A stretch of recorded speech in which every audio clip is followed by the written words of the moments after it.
Hello everyone. Today we'll break down a trade with the RAVE coin. This will be a live track for us. We'll look at how we entered and exited the trade. This trade is from April.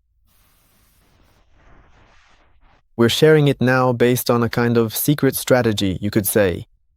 It's not really relevant anymore with these particular exchanges, but it's a very interesting and illustrative trade. Here we can see a small price difference between the exchanges. We have a short position open on BitGet. We're opening with limit orders here for 1,300 coins each, and you can see that there's only one counterparty. This means that the limit order will immediately move up the order book, and you won't have to keep adjusting it. You'll be at the top right away. Usually it gets filled almost immediately, depending also on the order book's volatility. But here, for this coin, the volumes are large.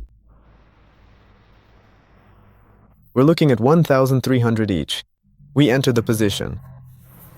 Here, it's also worth noting that the trade is using 3 times leverage. And now we have this interesting situation.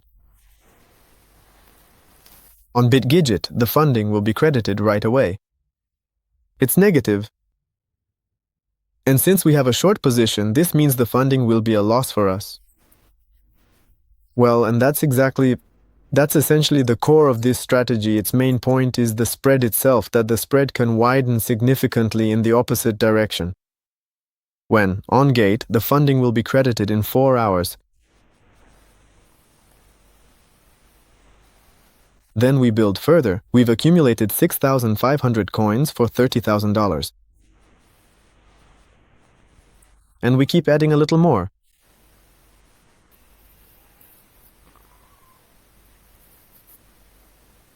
That's roughly what this process looks like. In terms of accumulating, we accumulate specifically before the funding is credited while the spread is still good. So right now we'll get those 2%, but the spread will widen significantly. Considering that we're already in the trade, this will be good for us. But it's better to take that minus 2% now. Trades like this have already been tested many times with this strategy, and this is just an example. Now we record the entry value as minus 0.26% with the approach. For this strategy, that's quite good. We're in the trade. This is how our table gets filled out. Right away, we see that our funding is minus $600. There's no need to be afraid of this because the spread has already widened by the same percentage as the negative funding, considering the position we've entered, meaning it's in our favor. Now we see a minus $200 on the P&L. We're actually in profit if you look at the spread rate itself. Right now, it's not interesting for us to exit. We're more interested in waiting for the funding to be credited on gate closer to that moment. The rest of the video will be sped up. We simply observe the position at each funding accrual. We check in before that and make an entry in the table. We're just keeping an eye on the trade. So gradually the spread starts to move in our favor and we still take a small loss from the funding. The BitGet exchange switched to hourly accruals because previously the funding rate there was 2%, which is the maximum cap. Funding used to be accrued every 4 hours, and that's why now it's accrued every hour. So we've recorded it. That is, there have already been 2 accruals with a minus 760 there. See you next time.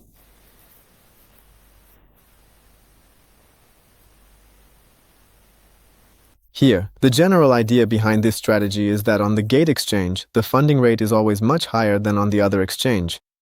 BitGet. There was a situation when I entered a strong funding rate on a coin, and on the gate exchange, the rate was accrued once every 8 hours, so it will switch to the same hourly schedule there later.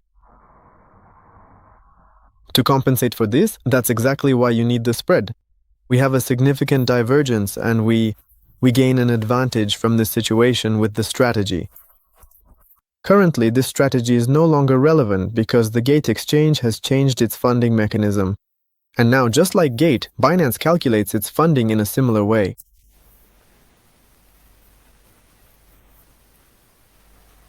Here, we can see that we've received another accrual. We also record the current data in the table. But this step is optional. It's just more visual and easier to understand this way. It's already clear that the price on the gate exchange is very different. There we had 5.7. There it's a long, and at the peak the price is 547.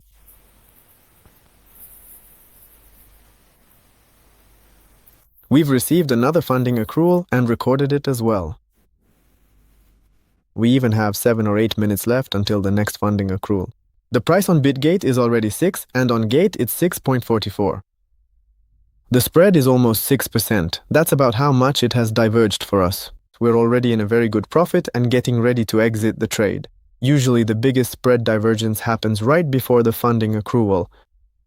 So here on Gate, we won't be receiving that 2% funding. Instead, we'll exit precisely at the point of a large spread divergence. Most often what happens is that after we receive the funding, the spread is much smaller. So we might get 2%, but the spread could be 2.5% or 3%. So, honestly, why would you ever want to wait all that extra time if you can simply choose to exit the trade right now, while securing a really good profit from the spread? Right now on Gate, we have a pretty good price, 6.50 on one side and 6.07 on Gate. We'll start gradually exiting now.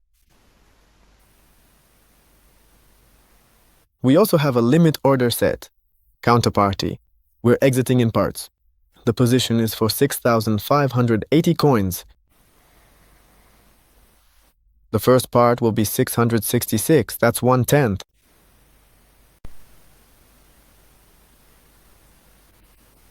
I fast-forwarded to the moment closer to the deal closing.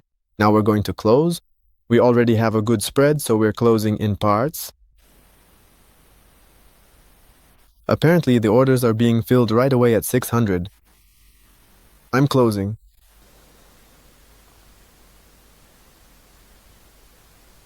Everything is closed on the exchange. On the other one, we see that our orders have been filled. Let's check. If they've only been partially filled there, then we finish closing that part. Closed it on one, then switched to the other exchange. It's up to everyone's preference here. Some people work through a terminal, some through the exchange, some split their screen so they don't have to switch between tabs. It's all a matter of habit. We have 2 minutes left until the funding is credited, so quickly on one, then the other. We close in parts to avoid slippage. And that's it. This is a typical action. Closed here, closed there. So, we're going to 9666, and here it's 616 on the exchange. That's a very good spread. Now we'll close the position. Now let's take a moment to examine what our final overall percentage is. We have 1,300 coins left. Just need to close a couple more times. Done! We wait and watch. Unfortunately, the top panel isn't visible, but when the tabs are open, you can see the latest price on the exchanges there. And you can just eyeball what the spread is.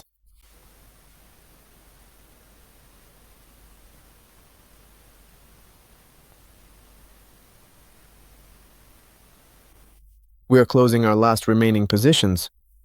There are 640 coins left to close.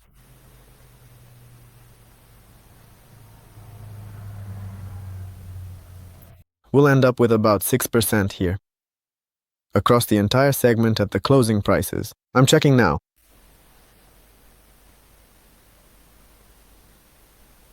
Here, our order didn't close right away. We clicked follow so it would move up the order book. We check our history, our position, copy the exit prices, and paste them into the table. On Gate, the average was 651. On Banggood, 608. That's already according to the panel results. There we see a very good difference in our favor. We ended up with a spread of 6.44. So specifically, we got a 6% price difference with this strategy. Now we're also filling in the commissions.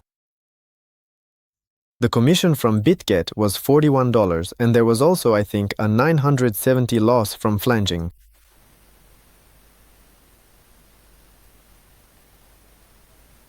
Now let's take a detailed look at exactly how the entire process of filling out the working spreadsheet looks right after completing a trade on the Gate exchange. At the moment, our template only shows the commission amount, which was exactly 1,458 units. At the same time, we can clearly see the final result for the entire trade. It amounts to $1,735 in net profit. My 4 hours of hard work ultimately produced this very good and satisfying result.